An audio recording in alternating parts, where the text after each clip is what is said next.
Welcome back to a rather special episode within my build world. As of the recording of this video, May 7th, Crimp Honey as a character and as a YouTube channel is officially a year old. If you've seen my world before, you may notice the scenery background is a little off, and that's because I'm using a backup of the world from just over a year ago. It's a bit older than what the world looked like for my first video, but I didn't have the foresight to save that world, and I was honestly pretty lucky to even find this one. Quick big note, the year anniversary for this world was a few months ago, and I want to say March, so it's just a bit older than the YouTube and the Build World series. We're not going to stay here long though, because this video I want to take a look and see just how much I've accomplished within that time frame. Talk about what I've learned since then, take a look at everything from a fresh perspective. Essentially, a lot of talking, no building. We'll talk a bit on this world about my mindset from a year ago, and then I want to sort of redo my first video, which I made to simply have a tour of what I had done in this world before I started the channel. And with this video, I'd like to do a tour of what the world looks like 1 year later. A little podcast-y today if you're into that. So let's start with my thoughts on the channel so far. You know, it took a lot to even get started here, between learning how to use recording and editing software for the first time, concern about if YouTube will even attempt to push my channel to people's feeds, and finding the confidence in myself that I can actually do this and make something that is worth people's time. That all was really difficult, the last bit especially, because I am not a very social shrimp. Not a talkative shrimp at all, with not the greatest self-esteem. In fact, for the first few months I struggled to simply listen to my own voice. Plus we are dealing with essentially putting art out into the world, and like with most artists I know, I struggle with the same thing of being hypercritical of my own work. Way more than anyone viewing could ever be, which creates a big issue of my brain saying, hey, this is bad and you should just forget it. So when I finally essentially bit the bullet and got started, I said, okay, I'll attempt to commit myself to about 3 years.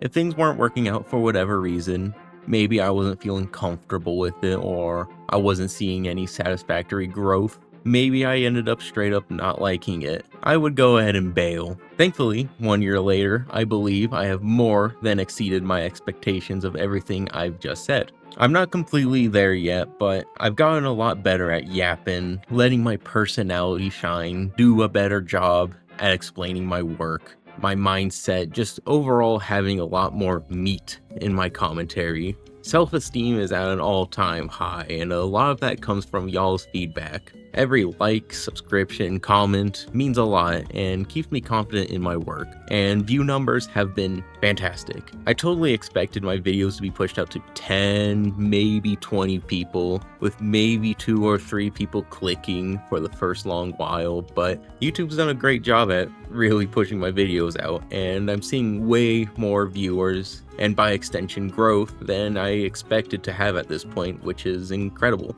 I'm also starting to see a few of y'all come back too, and I greatly appreciate that so much, and I don't really know how I could show my appreciation more. Like I said, I am very satisfied with where I've been able to take this channel, and I am officially committed. I want to keep up that bi-weekly schedule minimum for the build world that I've done my best to keep up with for a few months now, but I also want to start expanding, doing more with my videos instead of the same format build world episode every other week. Try something new. In fact, next build world is a big change up to my style. Little podcasty like today, but you'll have to wait and see if you're interested. 12 videos isn't a lot though. I tried the YouTube Shorts thing and made quite a few, but I really didn't enjoy making those. I totally want to have more on this channel though, not completely quantity over quality. I don't want to put something out if I don't feel it's worth anyone's time, or if it's something that I'm not putting good effort into, which is actually the reason I've missed my schedule a couple times now. I would like to properly expand though, whether that means doing something different in Minecraft, that being, I don't know, minigame commentary, modded stuff, literally anything done outside my build world, or maybe doing something with a different game. I have ideas for that which I don't want to spoil yet, because there's a specific video on a specific game I want to make that I might be getting to soon, but there's always the chance it doesn't happen. Last video I jokingly mentioned a game review kind of thing, which I've actually really thought about, and it might be a lot of fun to try. It wouldn't be a standard, boring nitpick story, gameplay, and graphics review thing. I have ideas to have more fun with that kind of thing, barely an actual review. But that's all still maybe stuff. I've been getting a lot of ideas though, and hopefully I'll be able to start on them soon. One issue though, this isn't a job. It's not close to being a job, believe it or not, and I don't plan on it becoming a future job. And unfortunately, that means I am a very busy shrimp. I'm thankful I can find the time for the bi-weekly Build World video because those take a long time to make. Ideating can take a few days, working out concepts and designs takes a few days, and officially building something takes another few days. I'd say I put about 8 to 12 hours worth of work into the building process for these Build World videos, and that's really good considering how much I have to fit that into my schedule. It's why I would like to and really should be doing more videos just like this where I don't have to put all that time into a build and I can just take an hour to be able to fill my channel with more of that good shrimpy stuff. In fact, this video is being made in between a very big build, which at this point in the build process I could and even plan to make this very video about, but I think I can do more with it, and giving myself that extra video cycle will be very beneficial to the end product that I am very excited about. Okay, podcasty segment over. Let's do some toury stuff. Like I said, we are in a backup of the world a bit older than the one seen in my first video. All it's missing is, I believe, the shrimp bar, the castle, and the beginnings of my city. Everything else is about right, and wow, it feels so empty. When I decided to come back to this point, I didn't feel like I had done as much development as I really have. It's cool to look at and appreciate how far I've come, but it's time to go back to the present. That Spirit Halloween is really bothering me, and it is so ugly.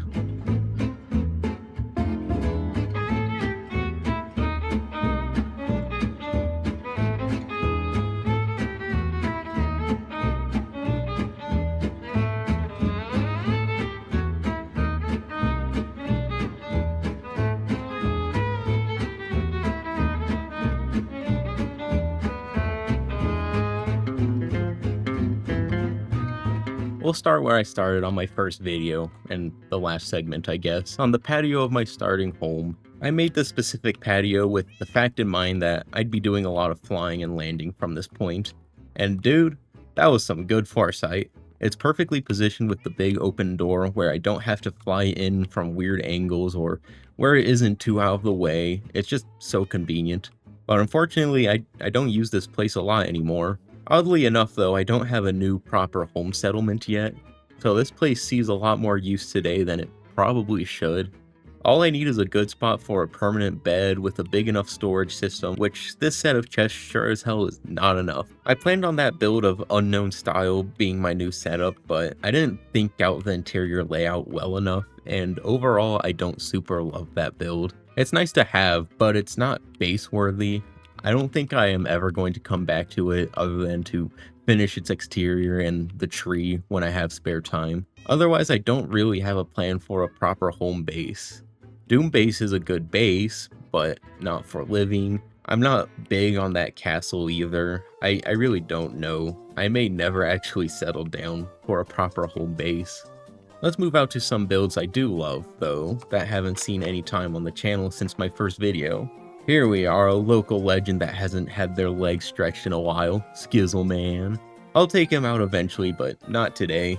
The world's not as ripe for horseback touring as it was last year. Oh, but this spawn region, there's something so simple and relaxing about this area.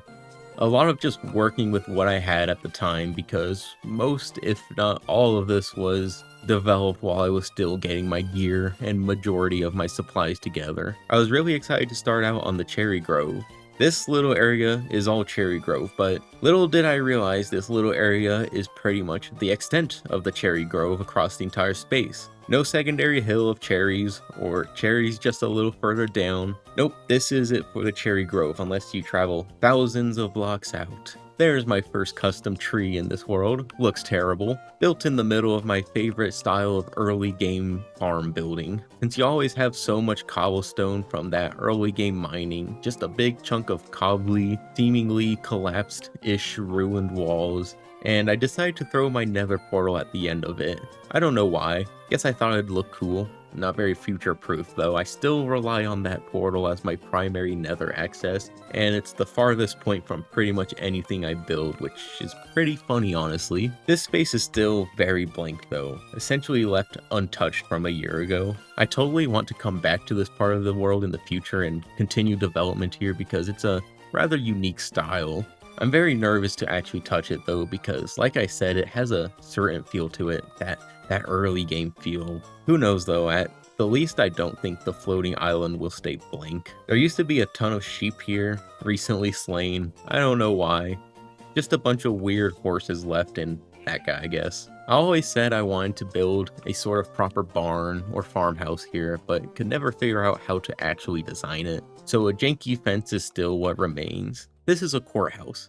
I do not remember at all why I wanted a courthouse, but I did. I built it, and I have a courthouse with an accurate courtroom inside. I don't think it's super out of place, but I know it was built long before I decided to do a city, which is much more equipped for something like a government building.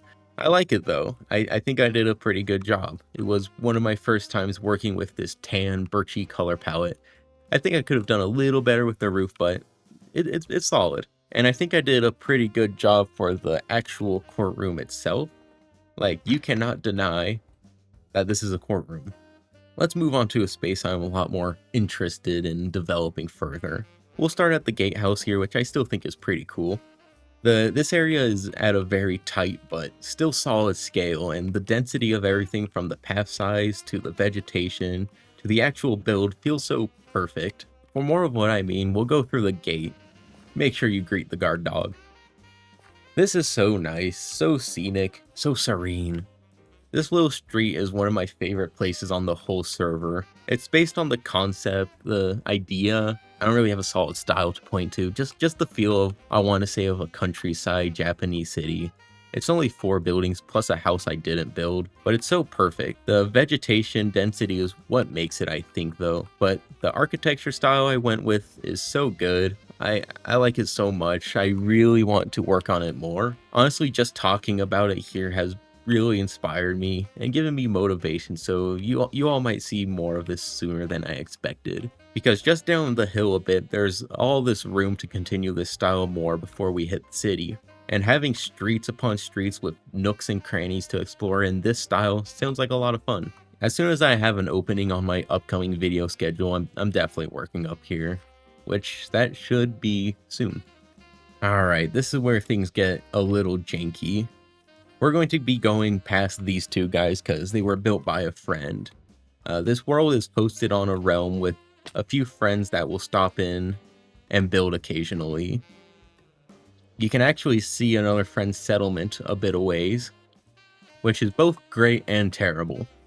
The realm thing, not the friends. Having friends here and building is great. The realm is great, it's not expensive at all, and it's 100% reliable. No worries about lag and other potential private host issues on the server, but man, not being able to install any mods onto it is a bit of a bummer. I'm not saying I want to add create mod or whatever.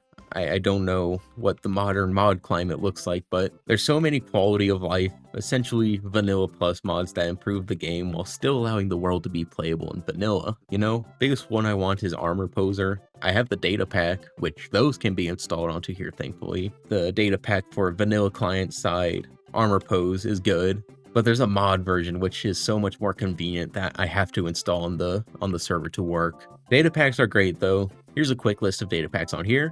All quality of life stuff from Vanilla Tweaks that I totally recommend. Side tangent over, here's where pretty much everything I have done has been built around what I call the basin because of the mountains surrounding the water, which give it the appearance of what looks like a basin, hence the name of the world, Crimp's Basin. I still need to clean it up a little bit though. It's got a nasty case of that vanilla terrain generation jank. Like, come on. Random sand piles and dirt with clay. It's kind of ugly. But that's time consuming to clean up, so it stands for now. We're at a bit of a crossroads here though, and I don't want to retread too much ground that I have dedicated full videos to recently. So things should speed up a bit from here. Maybe. Probably not. So let's go ahead and start this way because I started building this village first with the gate, clock tower, and the fishing house. The fishing house is what I originally intended to start with as my first video. I think it might still be my favorite of the village and is also possibly the best build in this village. Whimsy Factory makes it a really tight competition though. It has such a solid shape and I put in a very subtle gradient with a lot of good texturing, which is something I really should be doing more because it looks really good. That with the greenish roof texturing and the jank troopy roof. I built this over a year ago now and I really should have a different pick for favorites at this point. So hopefully by next year I will have better builds. I've got some fantastic ideas for this village though, but these builds take the longest to design.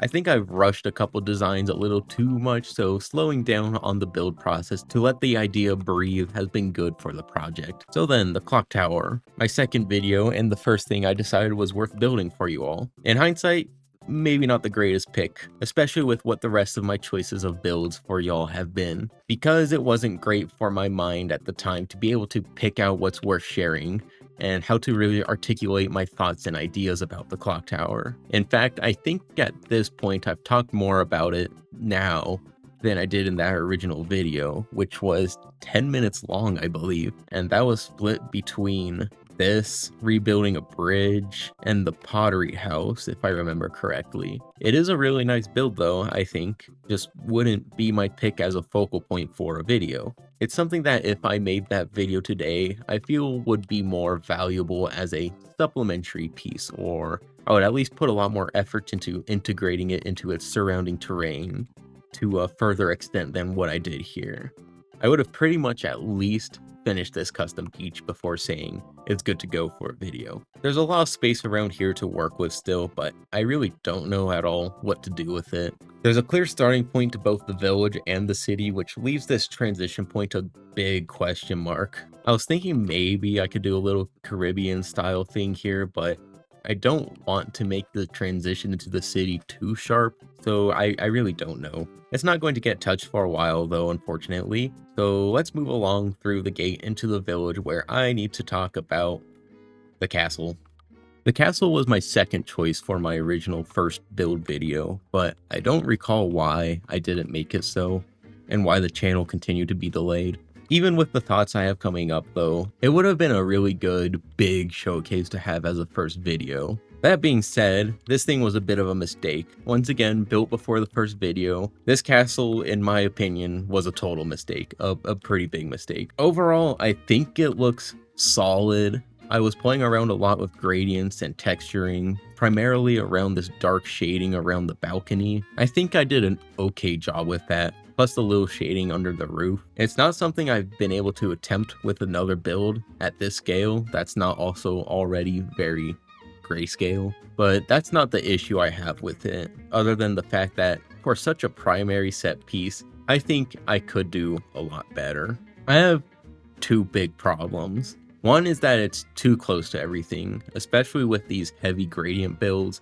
Ideally, they look best when appreciated from a distance, and also when at a distance, the scale makes it look grander in the fog and from far away. More of a perspective trick than anything. All those things I thought about more when designing the Mega Citadel. Also with it being too close is that I really restricted the space I have for the actual village. I should have left room to be able to expand going back towards the castle instead of having to kind of wrap around the castle mountain eventually. Not the worst problem, but it's a bit disappointing. The other thing is that I didn't leave any room for expansion. With a mega castle-y thing, you want to leave room for walls and towers and the likes to be coming out, just to be able to continue the grandness of the castle. And I didn't do that at all. From this perspective, it completely covers the hill it's on, and it's hard to do a bridge or stairway up to the door, which you can see I've done a bit of scaffolding for what I might end up doing, but I really wanted to do like a big, tall ruined bridge, which is not happening anymore because once again, it's too close to the rest of the village. I don't know, it's easily the build I'm most hypercritical of in this world, and ideally I would go in and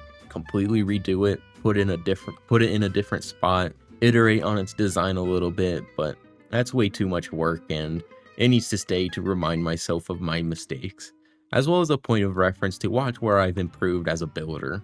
I do have an idea coming up to do a bit of, let's call it retrofitting, and that might save it in my mind, so maybe look forward to that. To continue forward, we are going to skip Whimsy and the Pottery House because they were featured so recently. Super proud of what I did with this building and the terrain for the whole village though. I think it all just looks so good, and this village is being fleshed out so well from these pretty basic changes I made. We're going to quickly look at the Shrimp Tavern because not much to say about it. Again, built before the first episode, just a building I'm happy about that adds a lot to the village. What are you guys doing? Let's talk about the plant. This was my third video, and I am not going to lie, it made for one hell of a third video. I was able to properly settle down and get into the groove of how things work at this point, and to top it off, I got a really cool build to show off. I believe I mentioned this in the video. The plant was one of the first organic creature builds I had done in a long time. I used to spend a lot of time back in early Minecraft days around 2013, 2015 on those old creative plot servers, not really building houses or big structures. I didn't really enjoy building those at the time. No, I was interested in building big creatures, animals, monsters. Not particularly well, but it's what I enjoyed building. So fast forward to this build, I got the idea for the plant bursting out of a house, like so, and essentially built my first creature in a long time, now with modern build skills to go with it. The ramifications of this build have greatly affected what I want to build in the future though, by reminding me that I love creature building so much, and it has become a big part of my design process for Doombase specifically, which we'll talk about more when we get there. I want to do more organics though, which I'll do a little spoiler for the future of the village. Everything going this direction, I want to have a bit of a horror feel to it, and with horror themes there's a lot of room for supernatural creatures, horror monsters. You get the idea. Don't want to say too much. I want to say this build here is my favorite of the village to beat the fishing house, but I think I put too much into the plant, which is totally fine, great in fact, but the build it sits on is a little plain. I like the blue gradient and the greenhouse thing going on, but the unfinishedness of the whole thing kind of takes it down a notch. But I believe I have a part 2 to that original video coming soon to improve it a bit, expand on the concept and the environment, as well as the rest of the village themed around it going forwards. Tons of potential for it to be my best and favorite section of the world, but like I said, that's a tight competition and it needs a lot of work done. I think that's it for the village for now. Lots to come. And I think this is a fantastic project that really pushes my building skills. But the nature of a project like this means giant timelines to design something very standalone, high quality, well detailed, meaning essentially a one building per video thing. But it's fun, it's cool. I thoroughly enjoy working on it. Right now we are on our way to the city next, which I won't be talking about much at all, since just a couple videos ago I did a whole tour video explaining everything you need to know about it. So if you're interested in the big details, check that video out. I should have absolutely gone a start on YouTube before starting on the city, but I think I was like, oh, it would be cool to have a good start on this project, and I'll save the building part of the project to do live streams with. I haven't done a single live stream since I said I would do that, which I think is really funny. But I don't think live streaming is going to be my thing. Maybe in the future, if I have a larger audience to start streaming to, I'll give it a try, but I really like what the city adds to my video options. It's a really good project though. I don't feel pressured to do a whole big thing for each building. Quality and standards are still high, of course, but it's a lot easier to take a couple hours to relax, find some inspiration, and build something up because it's a city. There's plenty of room for building, and to be a city, there's a lot to do to flesh it out. Always a great palate cleanser if I'm feeling I'm getting burnt out on another project. And at this point, I don't believe I'll be doing many dedicated single building style videos for the city. But the video style I'll be introducing in a couple weeks will be pretty well equipped for how I work in the city. I know that people really like the city though, which it's a cool city, who doesn't? So if it feels like I am doing a lot of city videos, I am. It's a lot of fun to work out. And quick shout to the coastal expansion a little ways. Literally my previous video, but factories and boats. Check that out if you're interested in that. I'm not going to go over there. All right, let's take a look at the Doom base.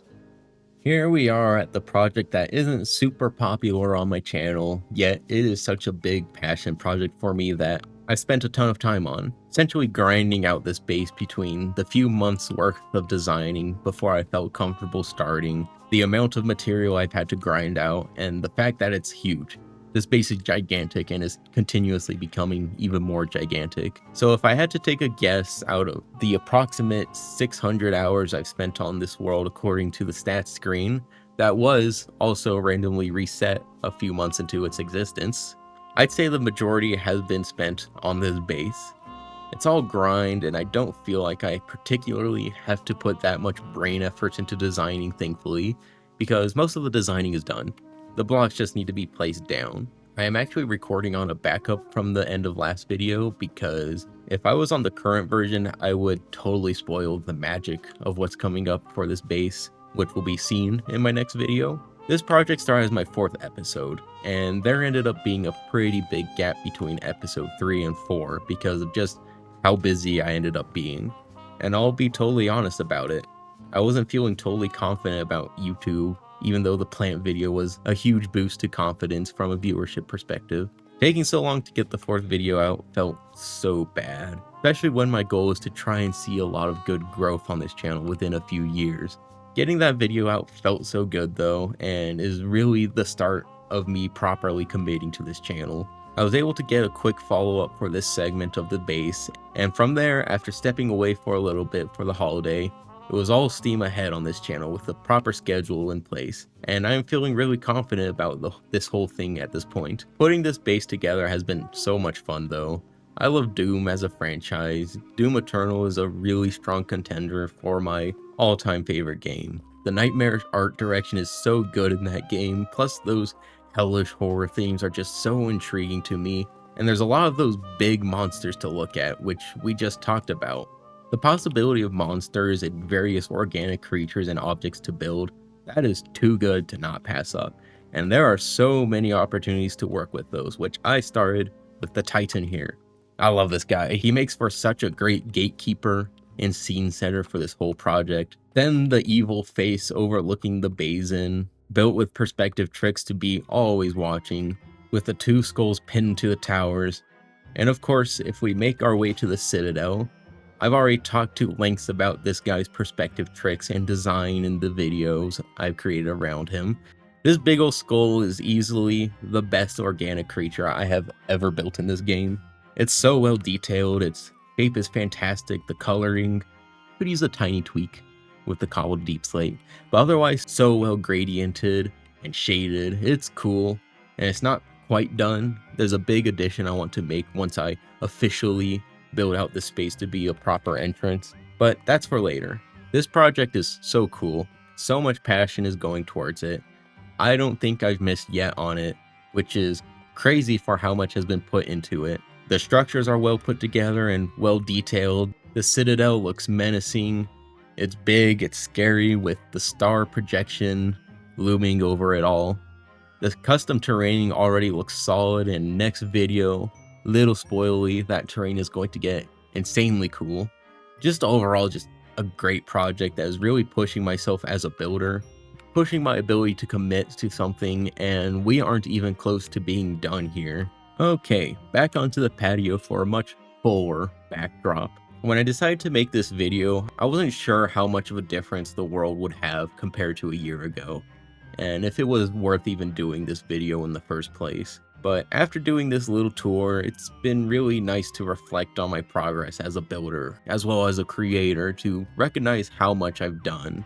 Like, this is a lot, and it doesn't even capture the length of the city. I don't imagine this video being particularly popular at all, but like I said, it's been a lot of fun to look back and think about what I have learned. And I hope a year from now I will have done even more, learned even more, and be able to come back to this patio and reflect on year 2 with a bigger audience that is interested in what I've got going on. But we'll see how that goes, because at the end of the day, while I am confident in the future of this world and this channel, anything could happen. and I hope you all will join me on this journey because as of right now, we are locked in for the long run. Hope the video isn't too long and or boring, but if you've watched this far, then maybe I've done something right. We've got a bright future ahead, and now that the first year is over, there's no more learning. I am confident, I am comfortable, I am committed, and I am excited. Hopefully we'll be making big strides on living up to my goal of becoming the greatest YouTube channel of the year 2012. So thank you so much for watching. As always, feedback is appreciated, and I will see you all later.